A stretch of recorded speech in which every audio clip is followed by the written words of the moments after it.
De onde eu vim, as pessoas são acostumadas a ouvir coisas negativas. E eu comecei a enxergar isso muito cedo.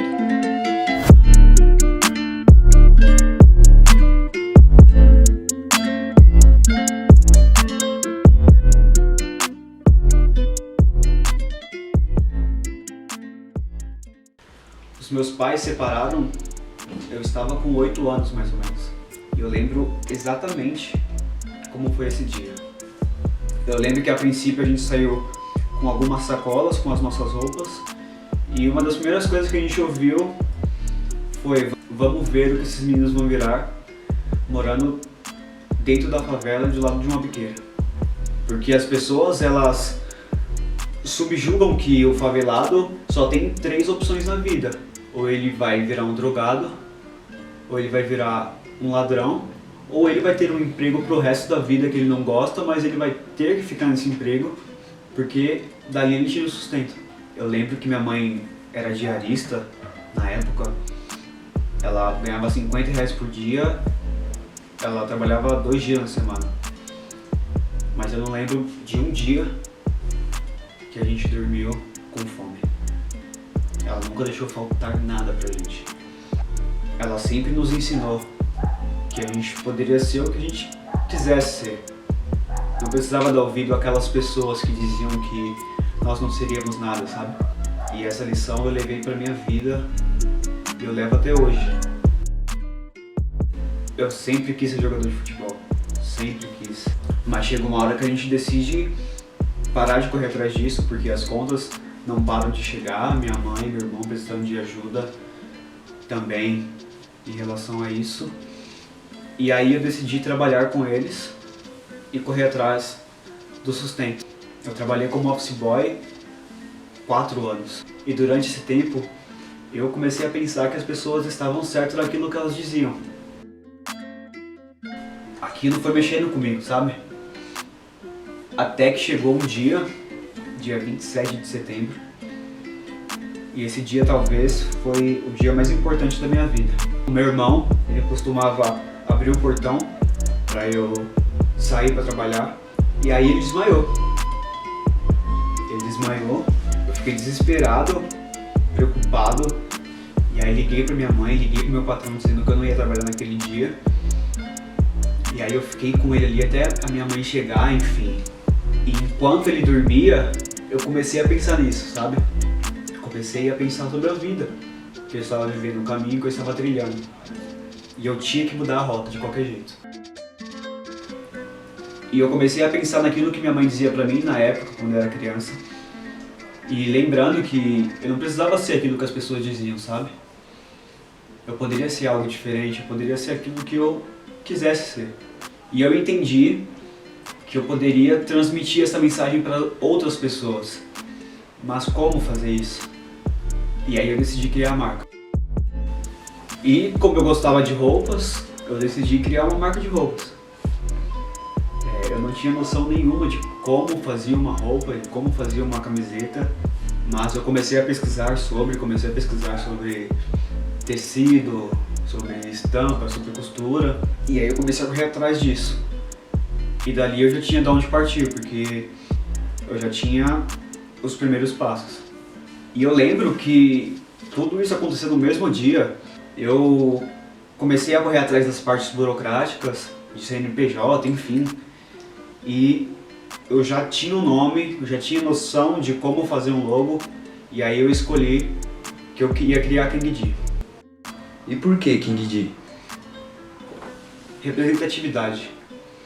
Eu queria representar o bairro de onde eu vim, os meus amigos, a minha família. Além de ser um nome universal, claro. E cara, somos reis e rainhas. Independente de onde a gente vem, pra onde a gente vai, enfim. A gente decide aquilo que a gente quer pra nossa vida.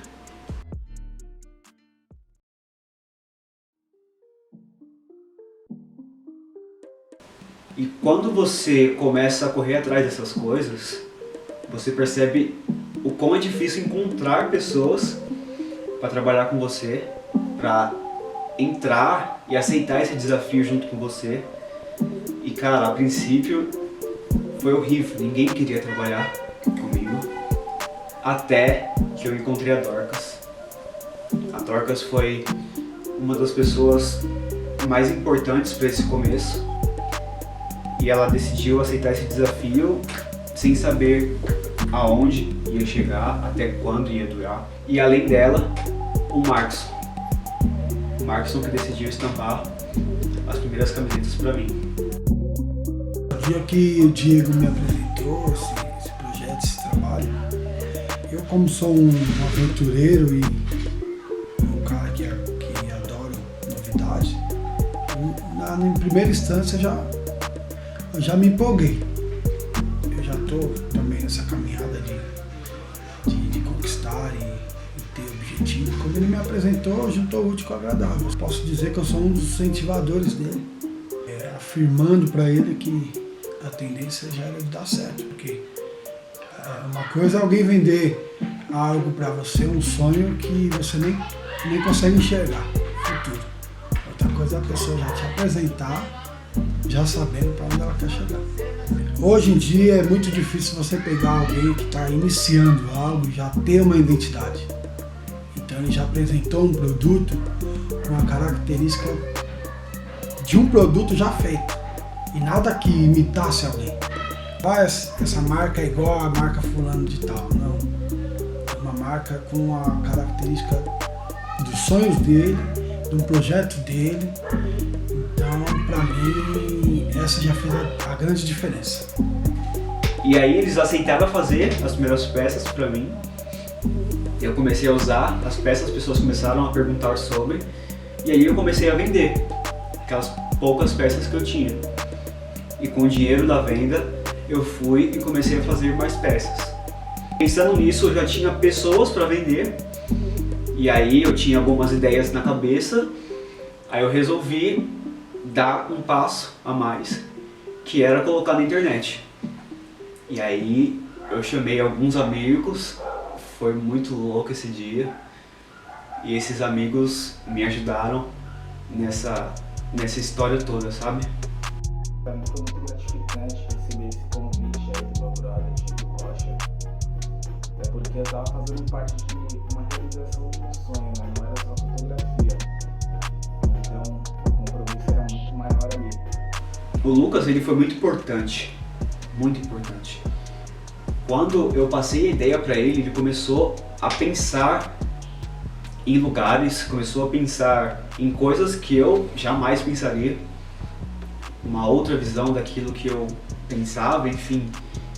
E, cara, ele foi uma luz, sabe? A gente foi tirar as primeiras fotos, eu lembro que foi na Avenida Paulista, foi um dia louco assim, mas ele levou um parceiro dele no dia e eu levei a Giovana comigo para tirar as fotos e, cara, foi incrível aquele dia. E no dia eu tirei algumas fotos também, enfim, não sou muito fã de câmera, mas foi um dia bem corrido. Quando já estava ficando tarde, a gente ainda foi para Goodfellas, que é a loja do Rafa, e ali eu encontrei outros amigos ali para que a gente terminasse essa sessão de fotos no mesmo dia. Na realidade, eu e o Diego aí já tem uma amizade de algum tempo e, pô, quando ele chamou para fazer um ensaio, foi inclusive aqui na loja, na Goodfellas, eu achei um bagulho muito da hora, tá ligado? Porque desde o começo a gente tem esse lance de ver um brother crescer, tá ligado? Bom, minha primeira impressão, sinceramente, foi aquela de qualquer amigo, qualquer colega. Você quer sempre acreditar no sonho do seu amigo, no desejo do seu amigo. Só que hoje em dia as coisas são bem complicadas, tá ligado? E meio que você pensa, putz, será que isso vai dar certo? Tipo, sabe, você vê algo acontecendo do nada, assim, você fala, meu, talvez seja uma ação meio que por emoção, momentânea. Tipo, vai fazer algo durante o mês e vai parar, tá ligado? Conforme o tempo foi passando, eu fui percebendo que era totalmente ao contrário disso, eu fui entendendo o porquê de cada coisa, tudo tinha um significado, tudo tinha um motivo, E o maior fator dessa situação toda era ver a motivação e a força de vontade do Diego, de querer fazer acontecer. E querendo ou não, isso acaba te motivando também e faz você acreditar mais ainda. Acredito que só quem tá mais perto assim realmente saiba o que realmente aconteceu e como aconteceu, tá ligado? Eu acho que principalmente pra gente que vem de quebrada, quando você vê um brother pensando grande, querendo fazer um bagulho diferenciado, é 100%, tá ligado? Aquele momento ali foi da hora demais, mano, da hora demais. Obviamente, acho que o pessoal todo tava um pouco sem jeito, tá ligado? Porque não tinha ninguém modelo no bagulho mesmo, assim, mano. Era nossos brothers, mano. Era quem realmente tava vivendo aquilo ali junto.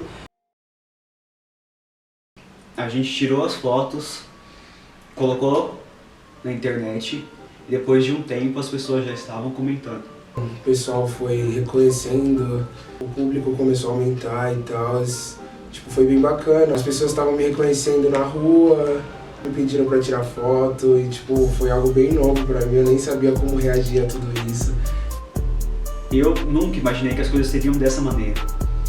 E você vê ali um sonho se tornando uma forma, é muito louco. Eu nunca imaginei isso. Com o passar do tempo, a gente se sente feliz com o resultado, mas nunca satisfeito. E aí eu entendi que eu precisava ouvir pessoas que sabiam muito mais do que eu, que entendiam muito mais do que eu, e eu comecei a correr atrás dessas pessoas. E cara, era muito louco isso. Era muito louco porque eu pegava o meu produto e eu colocava na mesa das pessoas e perguntava para elas assim: o que você acha disso aqui? O que tem de errado nisso? O que tem de certo nisso? E as pessoas olhavam assim pra mim e falavam: você é doido? Eu falava: pode falar. O que tem de errado nisso? Tem alguma coisa boa nisso? E aí eles começaram a me ensinar e falando: ó, isso aqui tá certo, isso aqui não tá. Eu comecei a pensar como tratar melhor as pessoas. Eu comecei a pensar como eu poderia entregar o produto de forma diferente para as pessoas. Enfim, eu comecei a escrever cartas de agradecimento. Eu comecei a entregar numa caixa, eu comecei a entregar um brinde. Isso é muito louco, isso faz total diferença porque eu recebia mensagem de pessoas que nunca tinham recebido uma carta na vida.